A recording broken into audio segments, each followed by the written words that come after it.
This is the Jay Scott Outdoors podcast on Western big game hunting and fishing, brought to you by GoHunt.com Insider. Research faster, hunt more. Go to GoHunt.com/insider and join today. I'm your host, Jay Scott, and I live and breathe hunting and fishing, spending half the year in the field experiencing God's creation. I hope you'll enjoy hearing about our adventures. Welcome to the Jay Scott Outdoors podcast. Today we have two guests. We have Chase Christopher and Jay Park from 7K. 7K is a content marketing and media company based out of Flagstaff. I've known of Jay and Chase for several years now, and I've always been impressed with the content that they're producing, the photos that they're taking, and the videos, and their style of editing. They really tell a story very nicely. It's very, very classy, and I just got done before this interview watching some of the videos for a second or third time, and the videos that these guys create make you feel like you want to be there. And the way I view some of these this content that's being put out on the web these days is the hunts that where you, after you get done watching, it makes you want to be there and you have a nice warm fuzzy feeling. Those are the videos that I enjoy most, and these guys definitely create that kind of content. Chase, why don't you start out and give me a little bit of a background on yourself, and then we'll jump over to Jay Park. Yeah, Jay, glad to be on. I grew up hunting and fishing in Texas with my dad and uncles, and about 8 years ago, moved out to Arizona and kind of fell in love with Western hunting. And while here in Arizona, I met my wife. We've been married for 5 years and have 3 kids, a 4-year-old and 2.5-year-old twins. And I'm a full-time lineman and for the utility company here in Tucson. And then that's about it. So you're from Tucson, but I can formally say that you didn't go to U of A. Is that what I'm gathering? I did not. I went to WT in North Texas, out of Amarillo. Okay, so you're not a true Wildcat, even though you may pull for them because you live there. You're not a true Wildcat, which makes me smile because I'm a Sun Devil. But I do have some Wildcats that I do love. Yeah, I'm an honorary Wildcat because of my wife. But yeah. Oh, she went to U of A?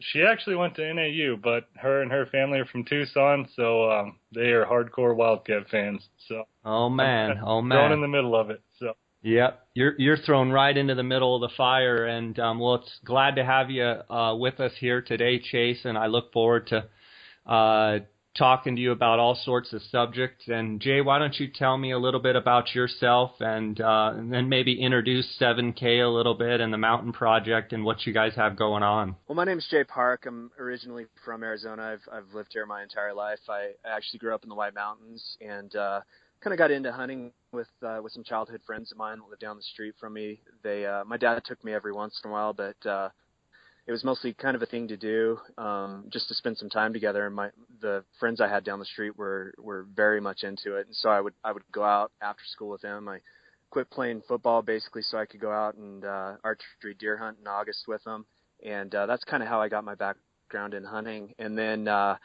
2009, 2010, I guess I was living in New Zealand, and I got really into fly fishing down there and I discovered Vimeo, and on Vimeo there were people from all around the world posting really cool fly fishing videos, and it just kind of lit a fire for me. And so I went out and I bought a camera. I had a DSLR at the time, and I went out and I bought a video camera, and my initial plan was to start making fishing films. And moved back to Arizona in 2012, and Arizona, obviously, fly fishing opportunities are sparse, and so I decided to turn the camera towards hunting. And I met Chase in 2013, I guess it was, and I had seen some of the videos that he had put up on his Vimeo page, and I really liked them, and had the opportunity to meet him there. And we kind of brainstormed together and decided that we'd come up with something and start making films together, and that's kind of how the Mountain Project was born. we turned once we started making a few films, we kind of realized that there was a little bit of marketing potential with this. And I have a marketing background, it's what I studied in school. And so we decided to create 7K, getting its name from the fact that we're located in Flagstaff, Arizona, and at 7,000 feet elevation. So 7K kind of exists to work with brands and help craft and tell their stories across the web and across social media channels. The Mountain Project is basically it's a piece of content that we're offering to a couple of different brands that we've partnered up with on it. And basically what we do is we tell the story of mountain and western hunting in ways that traditional made-for-TV productions don't.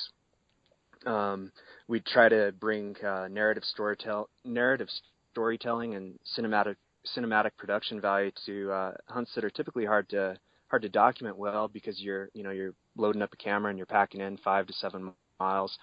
You're in some gnarly terrain that's not easy on you, let alone your camera gear. And that's kind of what we're trying to do with the Mountain Project. So we've got a few films made, and we've got some companies that we're working with, and so far the reception's been pretty good. So. That's fantastic. Yeah, and I've seen your videos, and I've watched them here for the last couple years. What is the best way for people to see your content? What are your different avenues, your channels, platforms, et cetera? How do they find you, Jay? Well, our idea is that we put it everywhere. Basically, I mean, these aren't films that go away. And so different media channels typically have like a different lifespan. But YouTube, Vimeo, and Facebook, that's generally where we're putting it. YouTube and Vimeo are probably the easiest places to find it, as well as on our website, themountainiscalling.com. We've got them all embedded there. Facebook, they tend to go away after a couple days, after they're no longer on the news feed, but we do have a Facebook page that you can access them on as well. And is the Facebook page The Mountain Project? No, unfortunately, no. That domain was taken. It's actually facebook.com/Soul of the Mountain, SOUL of the Mountain. Okay. I want to talk to you about something you said, Jay. You were talking about new media versus television, and traditional television and hunting shows. I think I'm a fly fisherman as well, and it seems as though it kind of started with backcountry skiing, with the Warren Miller. You saw some of the cutting edge, maybe some of the surfing videos. And then it seems like some of the fly fishermen, like you said, in New Zealand, kind of took that Warren Miller, kind of feel, that surfing magazine kind of feel, and, started running with the fly fishing videos. And then you're starting to see it a little bit more in the hunting arena. In industry. Talk to me a little bit about the pitfalls that you see with traditional media as opposed to maybe the new way of business. The biggest problem with traditional television shows is the way that the outdoor channels are structured. Their business model is structured differently than other television programs. So they generate their revenue by selling airtime to anybody really who wants to put a show on the television. I mean, that's their revenue base. And what that means for the people who want to put a show on TV is they've got to generate a lot of money. And the only way they do that is by getting show sponsors that actually have the money that can foot the bill. And so their television shows end up being, 22-minute infomercials for the most part. Not all of them are that way, but a lot of them are really just sort of infomercials trying to sell product that you might not want or might not really care about. Whereas, sort of this rising generation of people creating what we call new media, it's just about the story. That's all you really care about. It's not centered around a central personality who's the host of the show who kind of explains what's going on. It's just about the hunt and just about the story, just about the adventure. And it's really resonating with a lot of people, I think. There's a lot of companies who are really getting into it. Sitka was kind of the first company that really started putting their money behind it, and I think it's done well for them. Yeah, and who do you guys in the industry, are there any particular people, whether hunting or other media outlets, are there people that you guys look up to and respect their work more than others? maybe could you mention a couple that you really like their work? Yeah, I'll start, and then Chase, you can chime in. But probably my favorite is they don't even really do hunting films, but everything they do is very good, and it's all outdoor related. They do a lot of mountain climbing and skiing and stuff, and that is Camp 4 Collective. They're based out of Utah, and their work is just phenomenal and very inspiring. It's kind of what Chase and I aspire to is to get our level of production kind of up to, like, I mean, we probably won't ever catch them, but just get it up to where they're at.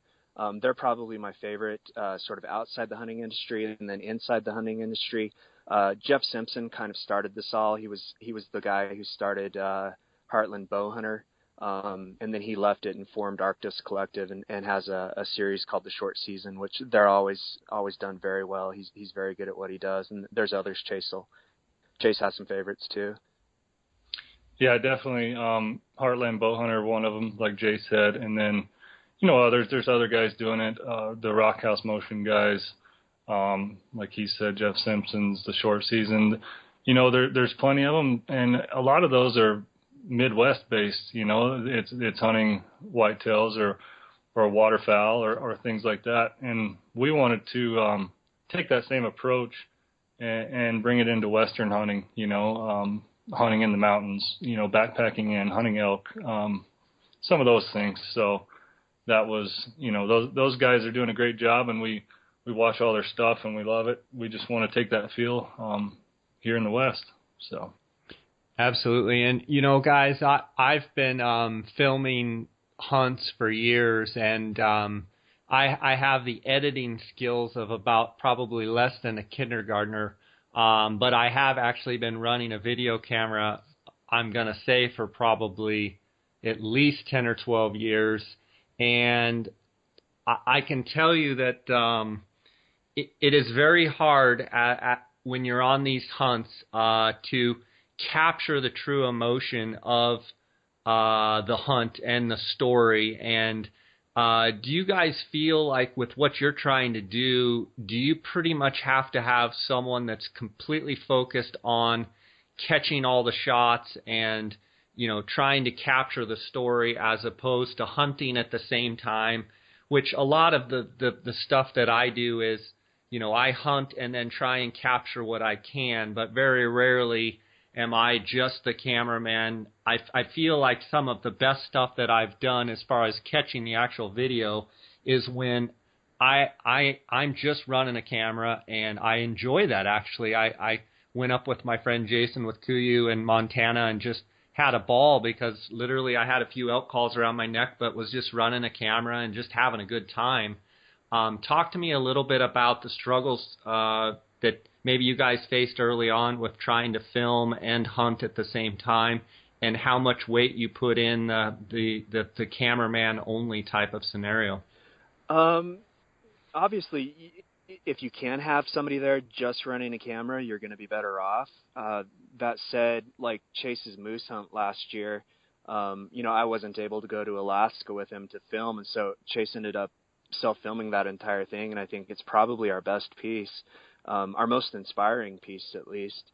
I was just talking with a couple friends. I was having lunch with some friends a couple weeks ago, and we were talking about that thing. And it's very hard to both hunt and film yourself at the same time. And so my advice, if that's what you're, what you have to do, is go into the hunt knowing what kind of film you want to produce.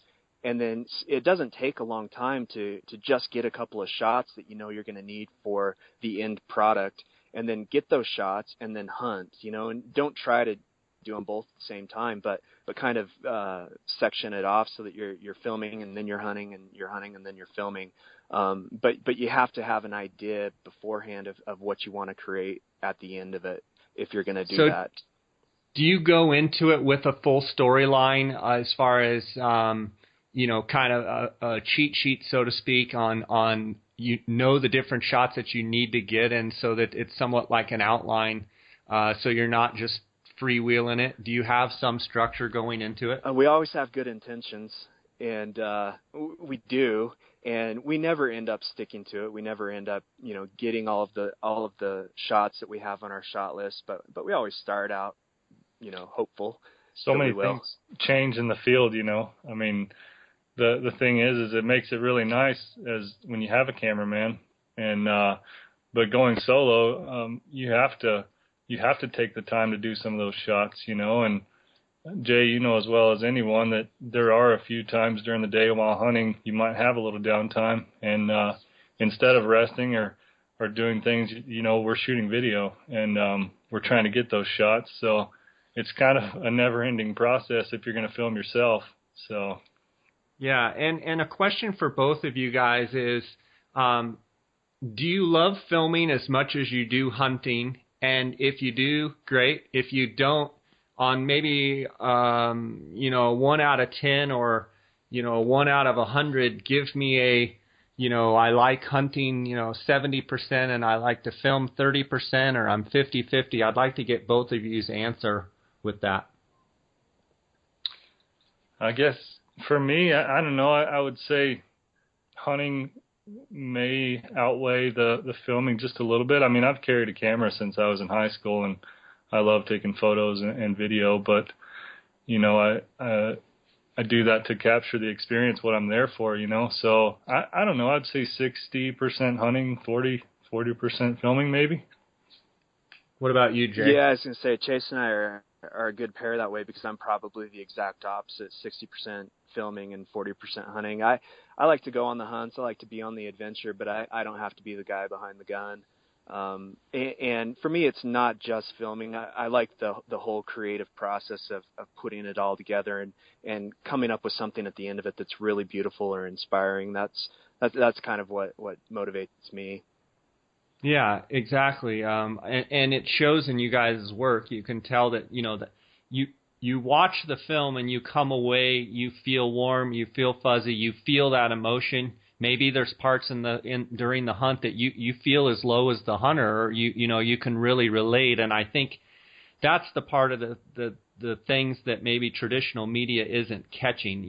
They're trying to make up with voiceovers, and they're trying to make up with, it just doesn't resonate really with the people watching the shows. But guys, let's jump into what kind of cameras are you using for these films, and maybe even I notice you do some. I think you've got some drones and stuff. Why don't you dive into maybe your go-to cameras for your shots? Right now, what we're running is I'm running a Panasonic GH4. It's a 4K camera. It records 4,000 lines of resolution in the body of the camera. Creates like crystal sharp images, and it's got a really, really great color profile as well. It just really nice, beautiful images. The only downfall to that camera is it's got a pretty small sensor size.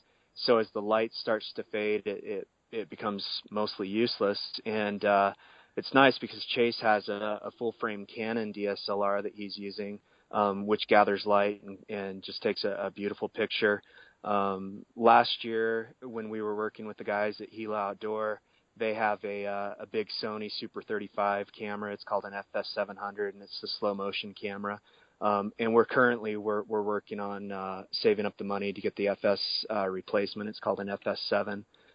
Just a really great picture out of that camera. Now, are most of the cameras you're using, are they DSLRs, or did I hear you say that you actually shoot a more traditional video camera and Chase shoots a Canon DSLR? No, they're both DSLRs. We have a Canon XA20 as well. That we only use it when we need a 20 power zoom. The problem with most like handheld camcorders is that they have really small sensors.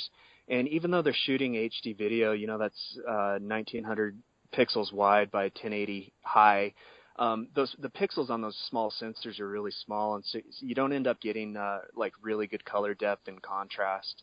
And that's something that for what we're doing, what we're trying to create, that's more important even than having the HD is just getting really good colors and contrast and beautiful images. And you just can't get that with a $500 Sony or whatever. That said, the picture is one thing and the story is always more important. So you could shoot a great film on an iPhone if you wanted to, as long as the story's right. Sure. And Jay, just to be clear, you said it was a Panasonic GK4? GH4. GH4, okay. Yeah. Okay. And at what point did you guys move to the DSLRs as far as realizing that how much better quality they were for what you were doing?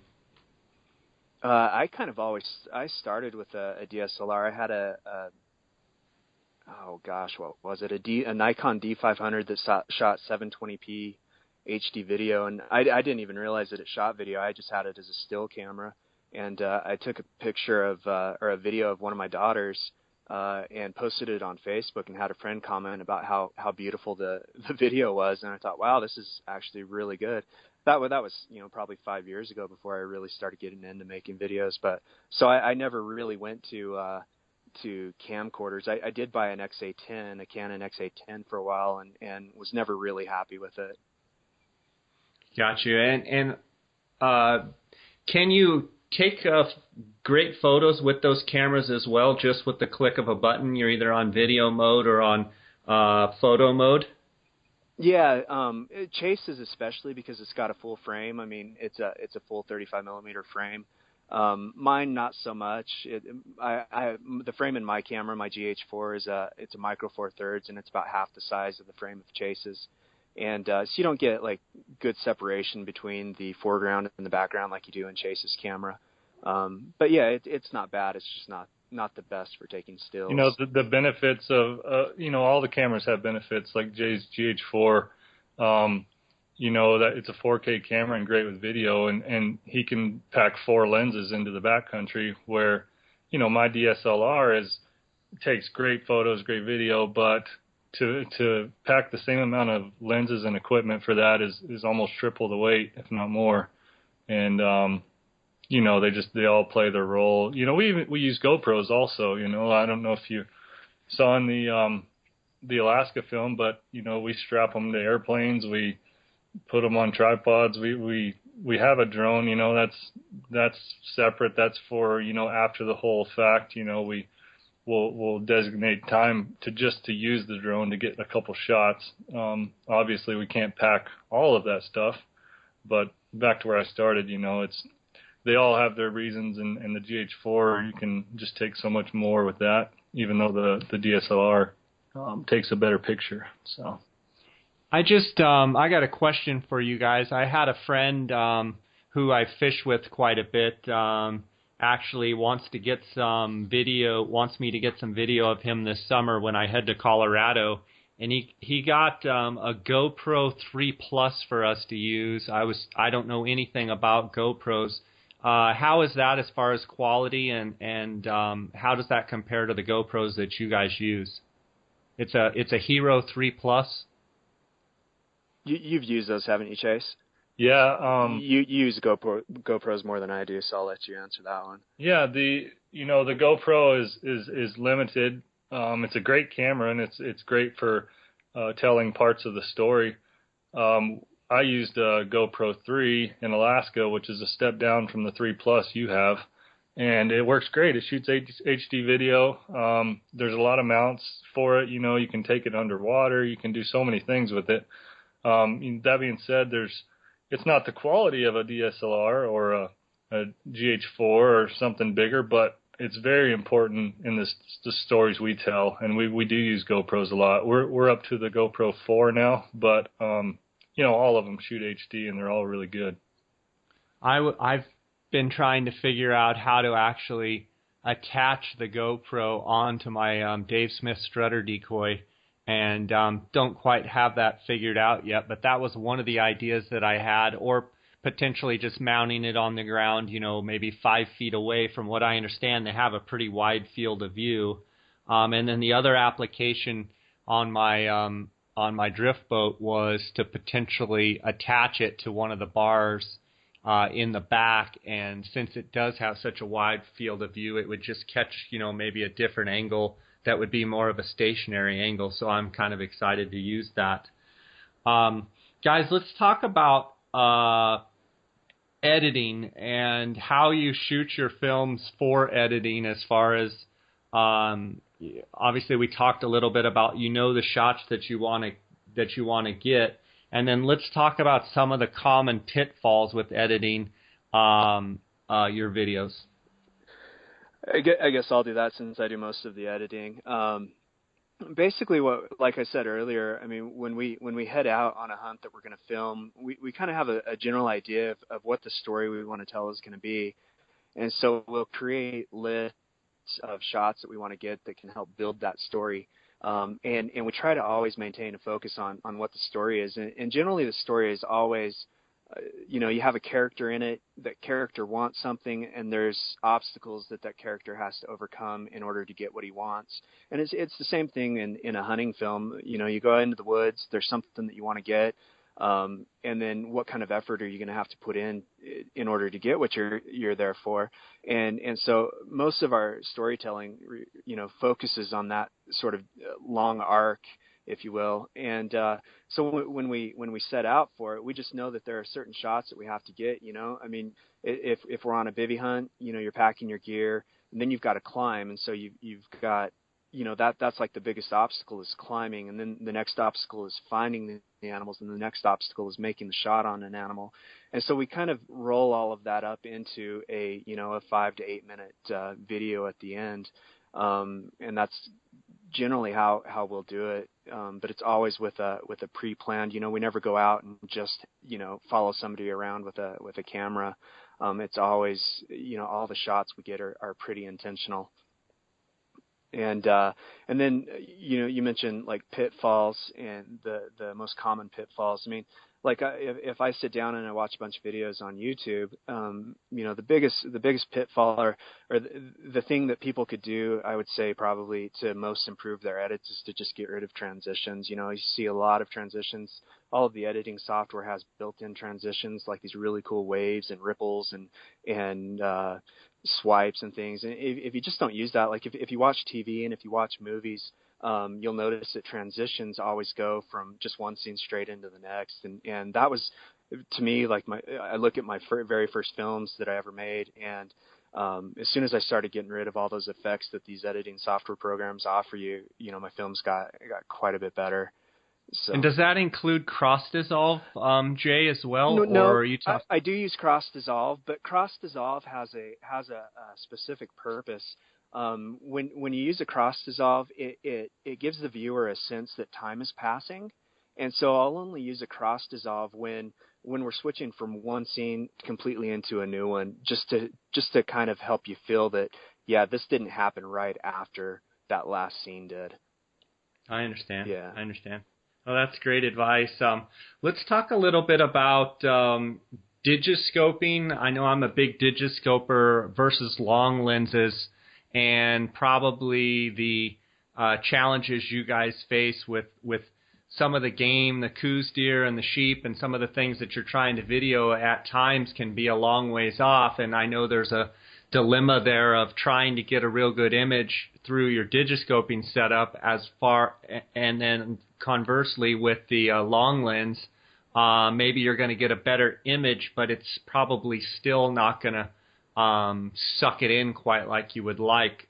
Talk to me a little bit about that. Yeah, Jay and I have had several conversations about this actually, and you look at cell phones and you look at the little device and think there's no way it's going to do near what a DSLR or any of those do. But cell phones have come a long way, and you can actually film in HD now, and it's really decent stuff. So Jay could probably tell you it's a little harder to edit in the end, but when it comes to hunting, to pack a telephoto lens is a lot of weight, and it still doesn't get you out as far as you need to see or video. So we picked up our first phone scope last year, and it's been really helpful. We can those 300-400 yard shots that you wouldn't have seen before, you can actually see them now, and they're usable with today's cell phones. So phone scope has been really good to us. And are you primarily talking about iPhone? And if you are, which iPhone are you using? And if you're not, which phone do you feel like is the best quality? And do you always shoot your digiscoping stuff on full zoom? Talk to me a little bit about the technical aspect of digiscoping and some of maybe the tips that you can give to people out there listening? Yeah, I've used it all as far as long lenses and DSLRs on a spotting scope, and honestly, just using my iPhone. I've got an iPhone 5 or 5S or something that I'm using on the phone scope through a Vortex spotting scope, and that's been the best so far. The problem I had when I was using a Swarovski with the TLS APO adapter for my DSLR is that I could never, like, the focus precision wasn't good enough through the spotting scope to really get good sharp images at a distance. And with the autofocus adjustments that they have on the phones, it just kind of solves that whole problem. And then the other thing is, because the phone weighs so little, you're not putting a big chunk of weight on the back end of your spotting scope, so that when wind blows, it's blowing your scope all over the place and shaking your image up. That's the best I've seen as far as quality. And I always try to keep the zoom on the spotting scope as little as possible, just to allow more light through that scope to reach the camera sensor. But if I have to crank it up, I will, and just let the camera adjust for it. But I always try to keep that as low as possible. And then if I have to, you can always zoom with the phone as well. And so let's say you're videoing a sheep at 500, let's say 800 yards, and let's say you're on 25 or 30 power, and you have a nice clear image. In order to not have the vignetting, you do have to go full zoom on the camera, or not? Yeah, I'll zoom with the camera to get rid of the vignetting. And then is it the fact that the camera actually focuses so well and so fine? Is that why? Because I use the TLS APO on the Swarovski 95 and that Canon SL1, and I get a lot better resolution and a lot better video and pictures than I was getting with, say, my Tines Up adapter or some of the other little adapters that I use. But I think that's because the camera is so much better. Yeah, that's the camera. Originally, when iPhones came out and digiscoping, I was not. People would show me, well, I got video or photo off my iPhone, and I was just never that impressed. But what you're saying is maybe I need to relook at that, and that the iPhone actually can get some really high quality stuff. Yeah, it's a lot better today than it was 3 years ago. And have you used any of the Droid phones at all? Are they just as capable on the phone scope, or? I imagine they are. I've never used them, but I can't imagine why they wouldn't be. Okay, and then so when you record video on your iPhone, then you just dump that. How do you get that to your computer? I guess it's all on the cloud, and then you just pull it off there? Yeah, pretty much. You plug your computer in, and then you can drag it across, or plug your phone into the computer, and then you can, you can download that footage onto your hard drive. Okay. And you don't have, there's no special settings. You basically just put it through your digiscoping device. You guys use the phone scope. And then I believe a little square box comes up. Do you actually touch that so then it's focused on your animal? Yeah. Or does it automatically do that? No, I'll touch where I want it to focus on it. And it uses where you touch to set the exposure as well, the focus and the exposure. And if you ever find yourself your phone jumping back and forth to focus, just a tweak in the spotting scope focus will help that sometimes. So. Okay, that's great info, guys. Let's talk about Vimeo versus YouTube versus Facebook for videos. Maybe what the pros and cons of Vimeo versus Facebook, and then the videos on Facebook. Yeah, excuse me, Vimeo versus YouTube versus Facebook. We use them for different things. The YouTube has the largest audience by far, and so if you're producing videos, you obviously you want it to be searchable and discoverable by as many people as possible. And so YouTube is definitely the way to go there. I mean, they've got Google search power behind it, and the search function on Vimeo is just atrocious. I mean, you could type in a name for one of our films and it probably wouldn't pull up. It's really terrible. We use Vimeo for like a professional showcase or portfolio of our work. So we have everything on each of those channels. But then people spend more time on Facebook than they do on the others, and you don't have to rely on somebody to search you out to find you on Facebook like you do on YouTube for the most part. You can kind of publish it to the people who are following you. The problem with Facebook is that, you've got a limited lifespan. So if people don't log on while your content is in their news feed, they're probably not going to see it. Whereas on YouTube, it's all just kind of right there. So we use all three. I think a lot of people who are just getting into filmmaking think that they have to put their stuff on Vimeo because that's where the professionals put their films, and that just doesn't make sense. If you want to get your videos seen, just keep them on YouTube. It's by far the best channel. Guys, what do you guys have upcoming? Are you working on any projects at this current moment, or did you draw any fall hunts, or what's on the agenda here this spring and this fall coming up for you guys? Or is that top secret? No. I'll let Chase talk about that. Most of our stuff depends on what we draw on the public land hunts. We apply for several states. Arizona, unfortunately, we haven't seen any credit card hits on our Arizona cards, so doesn't look like any bull tags here. But we will apply for everything else in Arizona. We have applications in New Mexico and Utah and Idaho and a lot of other states, Colorado. I have the points to draw a Colorado high country mule deer hunt and also an elk tag. So that's probably my number one focus this fall, but I could draw other tags. Eric Bergman, another member of our team, he's got a spring bear hunt coming up here south of Tucson, so we can hope for a film out of that one. And then, it all just depends on the tags we draw. Yeah, and we're also starting to kind of diversify a little bit and try to, I guess, branch out and do some different kind of films. So we are taking my rifle and we're kind of turning my rifle into a custom rifle. We've got Brent Jacobs, Western Precision, is going to put a proof barrel on it for me. And we're going to shoot a short documentary about what all is involved in taking a rifle from basically, the Walmart shelf to, a really, really great rifle. So we're going to talk about the different steps involved in that and just try to create like an 8 to 10 minute documentary for Proof Research. That's the barrel we're getting. So we're working with them on that. And so we're trying to do some little things as well during the time when we're not actually out hunting. We don't have a tag to fill. Sure.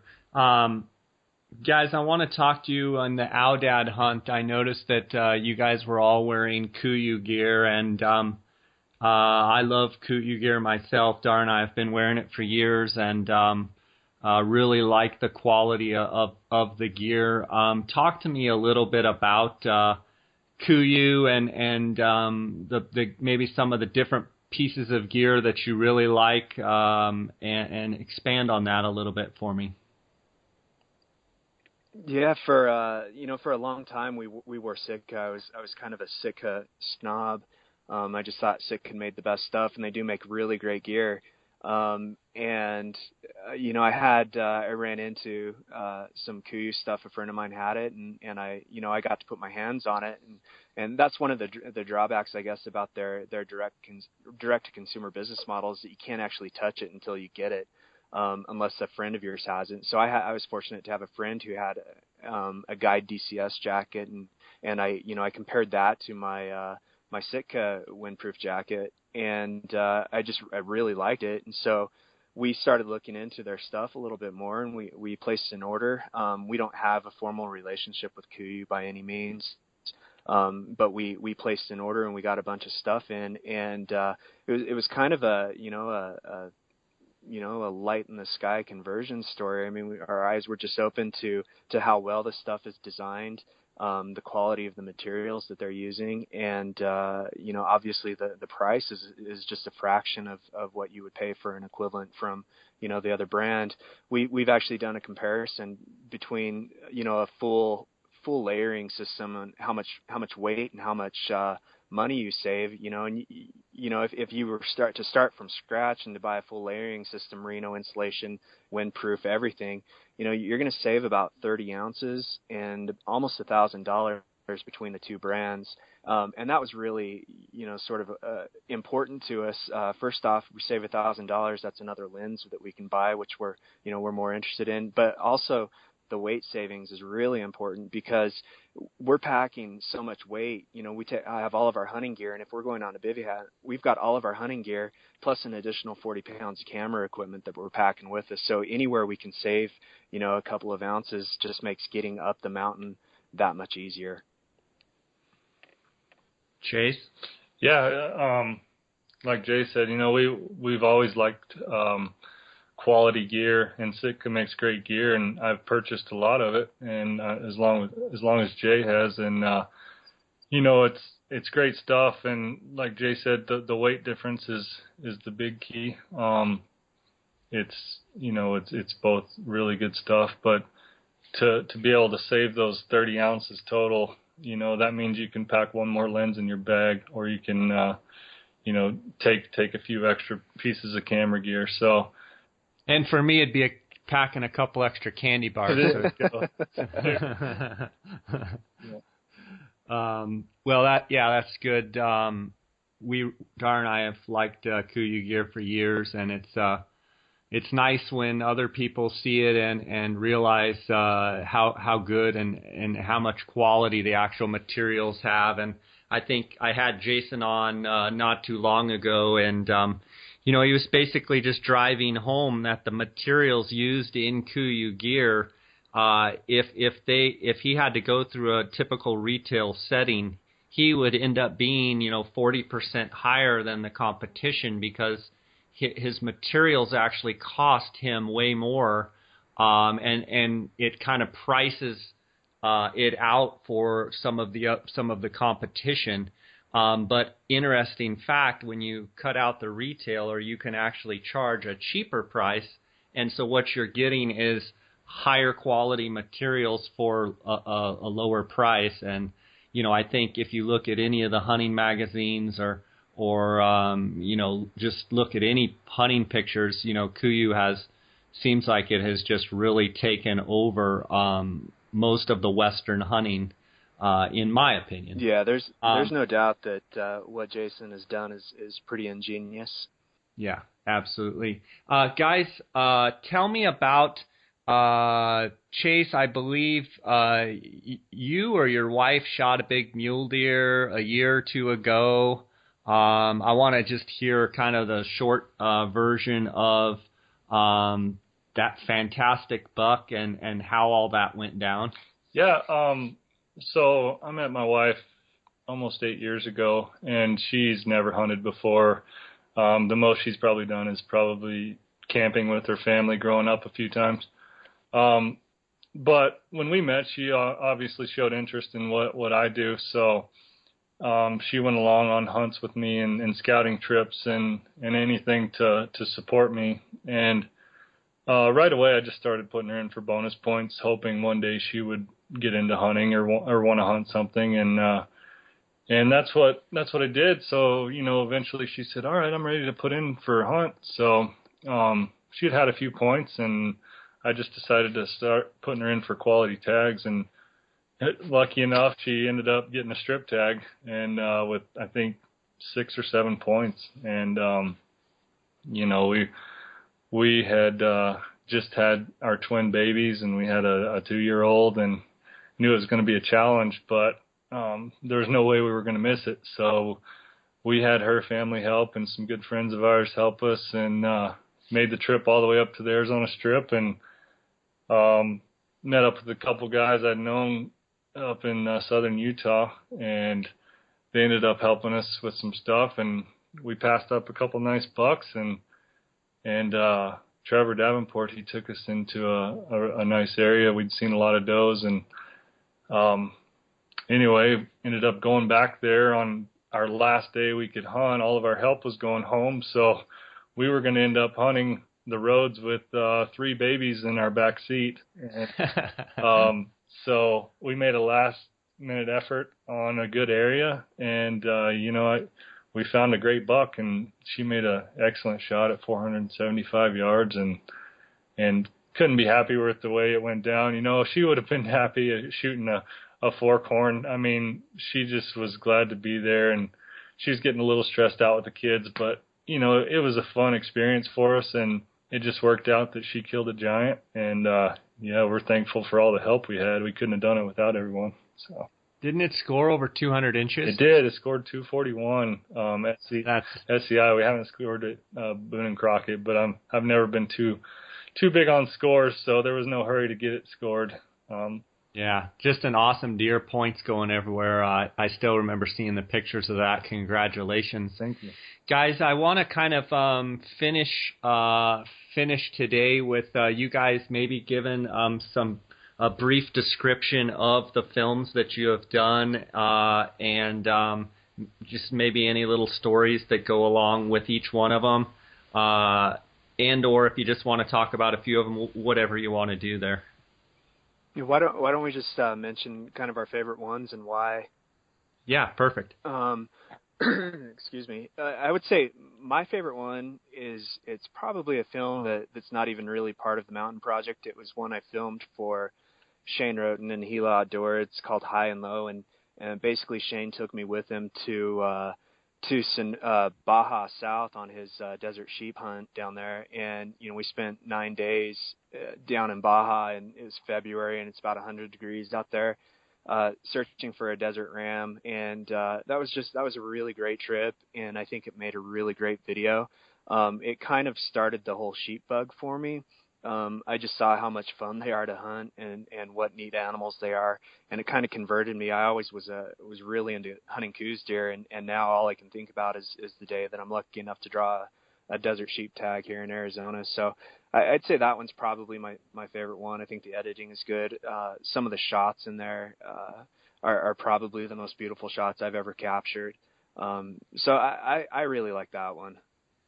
Yeah, I actually have seen that, and I like it as well. As not only that, I think you captured an incredible interview at the end with Shane, and the emotion of the moment kind of caught him. And, I think those are moments that, if you can capture as a filmmaker, I mean, it's gold, and you did a phenomenal job of capturing the emotion of that hunt. So I will second that. I really like that. I don't. Film. I don't know if people realize exactly how much work went into being able to do that for Shane.